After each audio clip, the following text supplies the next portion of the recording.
Reaction है हम लोगों का हाइड्रोजन पेरोक्साइड का एसिडिक मीडियम में अगर देखें तो अगला रिएक्शन हम लोग कहते हैं कि reduction of HOCl into Cl minus. ये क्लोराइड माइनस में रिड्यूस हो जाएगा। फाइनली क्लोराइड माइनस हम लोगों को किस फॉर्म में मिलेगा, तो ये HCl के फॉर्म में मिलता है। तो इसका जो फर्स्ट रिएक्शन है हम लोगों के पास, इसको हम लोग मॉलिक्यूलर फॉर्म में ही लिखेंगे। ये मॉलिक्यूलर फॉर्म में जब एसिडिक मीडियम में हाइड्रोजन पेरोक्साइड काम करेगा तो इसका मॉलिक्यूलर फॉर्म में कहेंगे कि ये H2O2 एक नेसेंट ऑक्सीजन को गेन करके प्रोड्यूस करेगा। इधर हम लोगों का H2O प्लस O2 बनेगा। तो ये एक हम लोगों के पास कंप्लीट रिएक्शन है। जैसे यहाँ पे ऑक्सीजन 2 और 1 3 दिख रहा है, तो यहाँ भी 2 और 1 3 दिख रहा है। हाइड्रोजन 2 है तो यहाँ भी हाइड्रोजन 2 है। और इसके साथ ये HOCl वाला रिएक्शन हम लोग ऐड करते हैं। तो HOCl में एक जो है सो हम लोग ये जो है सो ये ब्रेक करेगा। HOCl ब्रेक करता है HCl प्लस नेसेंट ऑक्सीजन में। यहाँ से H और Cl चला गया इधर, और एक ऑक्सीजन जो ये बच गया वो इधर हम लोग लिख देते हैं। अब इस दोनों इक्वेशन को ऐड करें अगर हम लोग, तो यहाँ भी एक नेसेंट ऑक्सीजन लेफ्ट साइड में दिख रहा है, यहाँ भी दिख रहा है, तो ये दोनों कैंसिल हो जाएगा। और इस साइड हम लोग इसको ऐड कर दें अगर, तो हम लोग को मिलेगा H2O2 plus HOCl, and product में हम लोगों को मिल जाएगा H2O प्लस HCl। इसी HCl को या H2O को जो है सो एक साथ मिला करके बुक्स में आपको लिखा हुआ मिलेगा। इसमें से एक H इसको ऐड कर देते हैं, इसमें से एक H प्लस H2O में ऐड कर देंगे तो हम लोगों को मिल जाएगा H3O प्लस, और इधर हो जाएगा Cl माइनस। तो अगर आप कहते हैं कि रिडक्शन ऑफ HOCl मतलब हाइपोक्लोरस एसिड, तो यह हाइपोक्लोरस एसिड का रिडक्शन अगर होगा तो Cl माइनस भी कह सकते हैं। यहाँ दिख रहा है कि Cl माइनस बना, या फिर एक्चुअली वो Cl माइनस किस फॉर्म में एग्जिस्ट करता है, तो एसिड के फॉर्म में एग्जिस्ट करता है, दैट इज HCl के फॉर्म में एग्जिस्ट करता है। तो इस तरह से एसिडिक मीडियम में ये रिडक्शन का जो है सो एक एग्जाम्पल है। हम लोगों के पास reduction of dichromate ion into Cr3 plus ion. तो इसका हाफ रिएक्शन हम लोग लिखते हैं Cr2O7 2 minus plus 6 electron plus 14H plus, ये हम लोगों का प्रोडक्ट मिलेगा 2Cr3 प्लस प्लस 7H2O। और इसके साथ H2O2 का जो हाफ रिएक्शन है उसको अगर हम लोग ऐड करें तो ये H2O2 कन्वर्ट होता है 2H plus plus O2 plus 2 electron.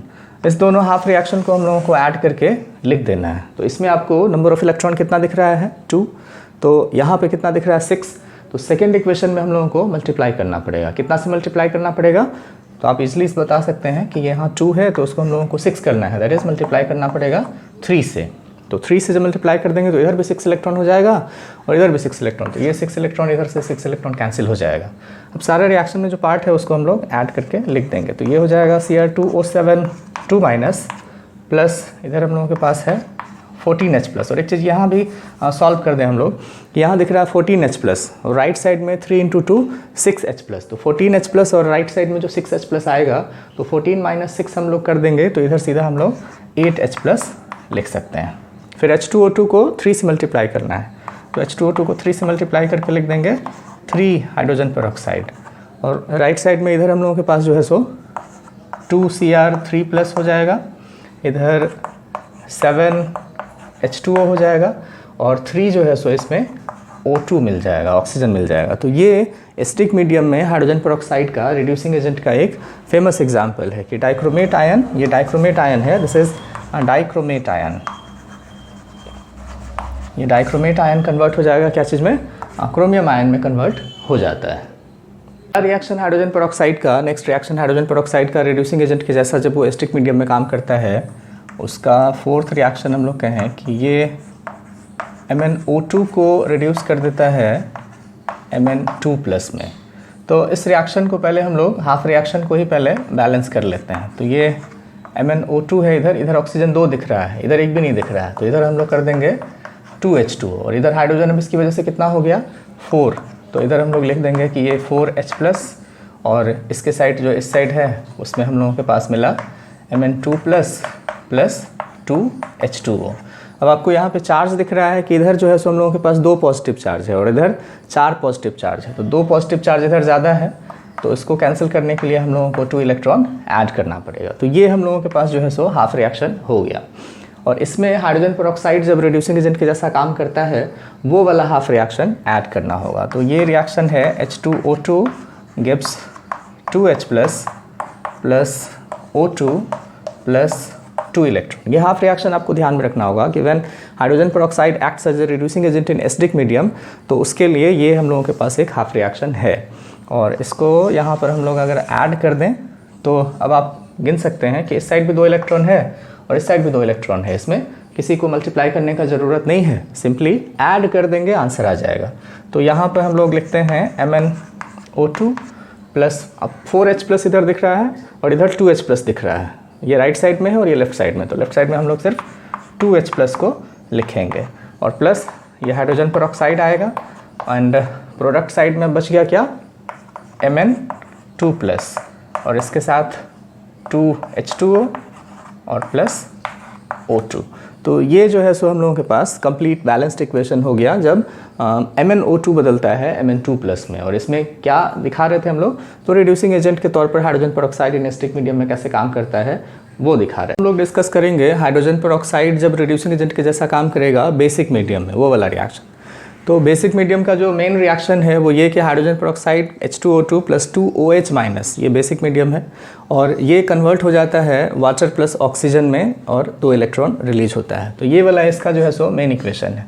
इसका फर्स्ट एग्जांपल अगर हम लोग देखें, फर्स्ट एग्जांपल हम लोग लेते हैं ये reduction of iodine into I minus. Iodine को आयोडाइड में हम लोग रिड्यूस करवाते हैं, तो ये आयोडीन वाला जो रिएक्शन है I2 ये कन्वर्ट हो जाएगा क्या चीज़ में, तो I माइनस में। तो इधर हम लोग 2 इलेक्ट्रॉन ऐड कर देंगे तो ये बदल जाएगा और इधर I माइनस 2 बार लिखना पड़ेगा।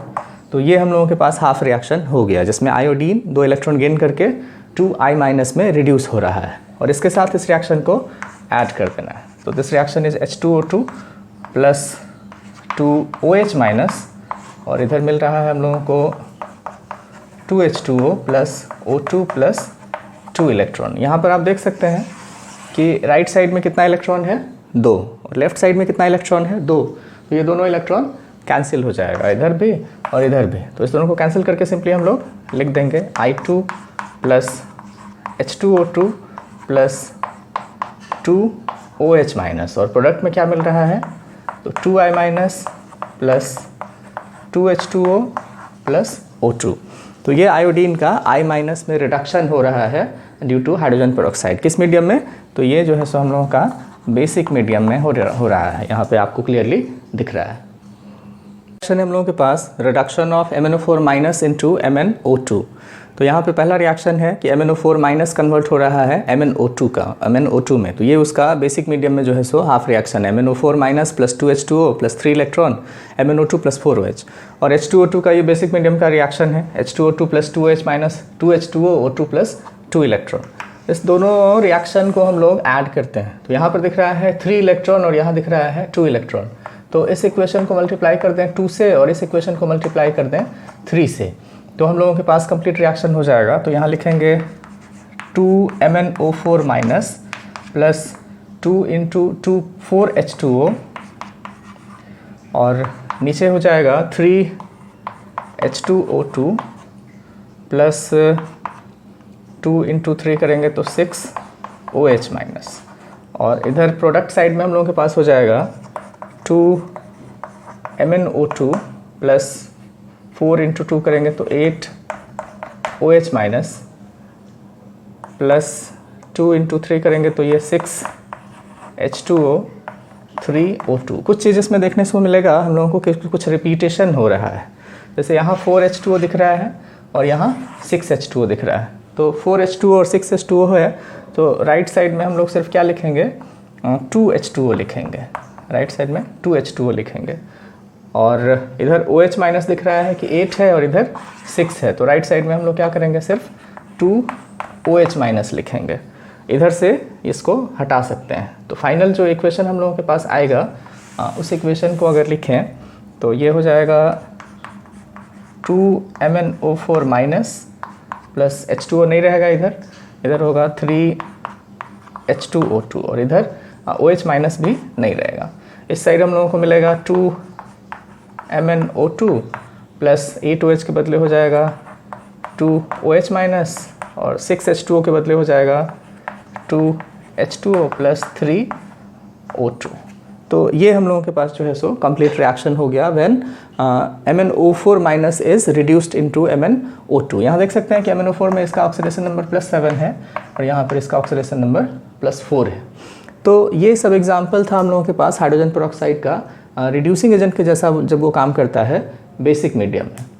हम लोगों को जानना है हाइड्रोजन पेरोक्साइड का यूजेस क्या क्या है उसके बारे में। तो हाइड्रोजन पेरोक्साइड के जैसे कि रिएक्शंस में हम लोगों ने देखा था कि हाइड्रोजन पेरोक्साइड ऐसे डिकम्पोज करता है, ये H2O प्लस ये ऑक्सीजन देता है, नेसेंट ऑक्सीजन, जो कि इसको क्या करता है कि ब्लीचिंग प्रॉपर्टी दे देता है।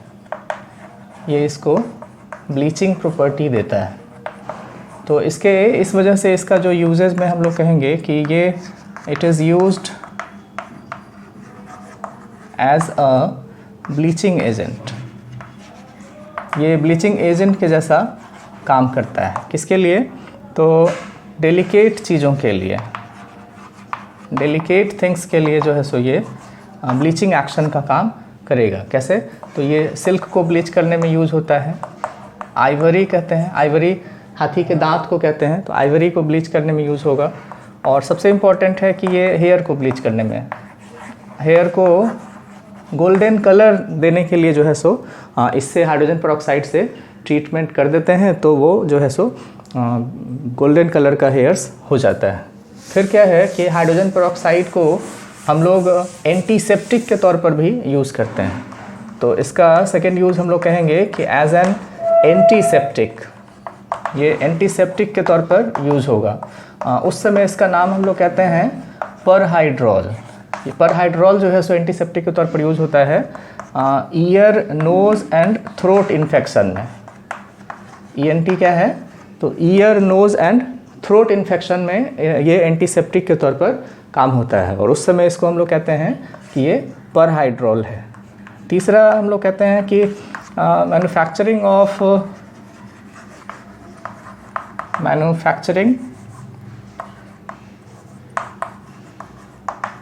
Manufacturing of epoxide, cyclic ether कहते हैं। तो ये साइक्लिक ईथर के मैन्युफैक्चरिंग में इसका इस्तेमाल होता है। फिर परबोरेट्स होता है, इसके मैन्युफैक्चरिंग में इस्तेमाल होता है। फिर कुछ मेडिसिन होता है जिसको हम लोग कहते हैं सिफेलोस्पोरिन। तो ये सिफेलोस्पोरिन मेडिसिन होता है, इसके मैन्युफैक्चरिंग में हाइड्रोजन पेरोक्साइड का यूज़ होता है। फिर रॉकेट फ्यूल के तौर पर भी इसका इस्तेमाल देखा गया है कि हाइड्रोजन पेरोक्साइड का इस्तेमाल होता है। बहुत सारे यूजेज है। तो इस तरह से हाइड्रोजन पेरोक्साइड का ये टॉपिक जो है सो कंप्लीट हो गया। इसके अलावा हम लोगों को इसमें थोड़ा सा हाइड्रोजन चैप्टर में जानना है हाइड्रोजन इकोनॉमी के बारे में। तो मैं आपको ऐसे ही बता देता हूँ। Hydrogen economy deals with the uses of hydrogen. ये हाइड्रोजन का यूजेस से रिलेटेड बात है, लेकिन हाइड्रोजन का यूजेस क्या चीज़ के तौर पर? तो एज ए फ्यूल। हाइड्रोजन आज हम लोगों के पास जो ये है कार्बोनेसियस फ्यूल जिसको कहते हैं, डीजल, पेट्रोल, केरोसिन और कोयला, ये सब लिमिटेड है। धीरे धीरे ये सब ख़त्म हो रहा है और रिसाइकलिंग तो जल्दी होता नहीं है। तो ये जो सोर्सेज ऑफ एनर्जी हैं, कन्वेंशनल सोर्सेज ही, ये सब जब ख़त्म हो जाएगा तो हाइड्रोजन ही हम लोगों के पास पोटेंशियल सोर्स ऑफ एनर्जी बच जा रहा है। और हाइड्रोजन का जो इस्तेमाल है फ्यूल के तौर पर, उससे रिलेटेड जो भी बातें हम लोग करते हैं उन सबों को एक टॉपिक हम लोगों ने दे रखा है नाम हाइड्रोजन इकोनॉमी। तो हाइड्रोजन इकोनॉमी, हाइड्रोजन का जब यूजेस हम लोग करते हैं तो उसमें क्या क्या कठिनाइयाँ हैं, क्या क्या उसमें जो है सो हम लोगों को चैलेंजेस है, उसको सॉल्व करने का क्या क्या तरीका है, ये सारा जब डिस्कस करते हैं तो this topic is called hydrogen economy. और उसके अलावा थोड़ा सा आपको जानना है, हाइड्रोजन का एक कंपाउंड और है, हेवी वाटर कहते हैं। हेवी वाटर क्या है? तो वो थोड़ा सा जो है सो हम आपको यहाँ पे बता देते हैं। हेवी वाटर, हाइड्रोजन का 3 आइसोटोप होता था। हाइड्रोजन का 3 आइसोटोप में जो दूसरा आइसोटोप था जिसका मास 2 और ये एटॉमिक नंबर 1 जिसको हम लोग कहते थे ड्यूटेरियम। तो रिएक्शन जब ये ड्यूटेरियम करेगा और वाटर जैसा बनता था H2O, वैसे ही ये ड्यूटेरियम बनाएगा तो D2O। तो H2O का मोलर मास हम लोग कहते हैं 2 + 16 कितना 18, लेकिन ड्यूटेरियम का तो मास 2 है, तो ये हो जाएगा 2 × 2 + 16 दैट इज़ 20। तो इसके कंपैरिजन में इसका मास क्या है, ज़्यादा है, इसीलिए इसको हम लोग कहते हैं हेवी वाटर। वाटर के कंपैरिजन में इसका मॉलिक्यूलर वेट ज़्यादा है, इसीलिए कह देते हैं हेवी वाटर। और इसका रिएक्शन सारा कुछ वैसा ही जैसा कि वाटर का आपने देखा है। जैसे Al4C3 के साथ हम लोगों को पता है कि वाटर रिएक्शन करता है तो बनाता है मीथेन प्लस अल्मोनियम हाइड्रोक्साइड। उसी तरह से जब Al4C3 जब D2O के साथ रिएक्शन करेगा तो यहाँ हाइड्रोजन के बदले हम लोग लिखेंगे CD4 एंड इधर AlOD3। तो बस यही, इसको कहते हैं हम लोग मीथेन, तो इसको कहते हैं ड्यूटेरोमीथेन। ये हो जाएगा हम लोगों के पास ड्यूटेरोमीथेन। और इसका सारा रिएक्शन D2O का H2O के ही जैसा होगा। जैसे एक और रिएक्शन अगर हम लोग देखें कि कैल्शियम कार्बाइड होता था CaC2 रिएक्ट करता था पानी के साथ, तो हम लोगों को मिलता था एसिटिलीन गैस C2H2 और साथ में मिलता था कैल्शियम का हाइड्रोक्साइड CaOH2। सेम टाइप का रिएक्शन ये CaC2 D2O के साथ करेगा। D2O के साथ रिएक्शन, ये H2O है यहाँ पे, सॉरी H2O, D2O के साथ रिएक्शन करेगा तो ये बनाएगा C2D2 + CaOD2। तो ये एसिटिलीन, तो ये ड्यूटेरो एसिटिलीन। तो इस तरह से जो है सो H2O और D2O में बहुत सिमिलैरिटी है। और इसका जो भी कंपाउंड्स बनेगा, जैसे हम लोगों के पास है H2SO4, तो ये हाइड्रोजन सल्फेट है, और ये है इसी तरह से बनेगा D2SO4, तो इसको कहते हैं ड्यूटेरो सल्फेट। अगर इसको सल्फ्यूरिक एसिड कहते हैं तो ड्यूटेरियम सल्फ्यूरिक एसिड इसको कहेंगे। और हेवी वाटर का यूज़ क्या है, तो हेवी वाटर का फेमस यूज़ न्यूक्लियर रिएक्टर में हम लोग यूज़ करते हैं। न्यूक्लियर रिएक्टर में मॉडरेटर के तौर पर या फिर कूलेंट के तौर पर, दोनों जैसा इसका हाइड्रोजन पेरोक्साइड हेवी वाटर का इस्तेमाल किया जाता है। अगर प्रिपरेशन पूछा जाए कि हेवी वाटर कैसे, तो वाटर के प्रोलॉन्ग इलेक्ट्रोलाइसिस से बहुत ज़्यादा पानी लेकर के, करीब 6000 लीटर अगर हम लोग पानी लेकर के बहुत लंबे समय तक इलेक्ट्रोलाइसिस करवाएं तो उससे 1 लीटर हेवी वाटर हम लोगों को मिलता है। और ये हेवी वाटर जो है सो न्यूक्लियर रिएक्टर्स में यूजेज होता है। तो इसी के साथ हम लोगों का जो हाइड्रोजन चैप्टर है वो कंप्लीट हो गया। और ये टोटल जो है सो वीडियोज़ आप एक साथ अगर देखेंगे तो हाइड्रोजन चैप्टर आपका रिवाइज हो जाएगा। इससे रिलेटेड जो भी क्वेश्चंस हो वो आप कमेंट में जाकर के जो है सो कमेंट कर सकते हैं। और चैनल को सब्सक्राइब कर लीजिए, तो अगला चैप्टर्स का जो नोटिफिकेशन है वो आपको मिलते रहेगा। Thank you.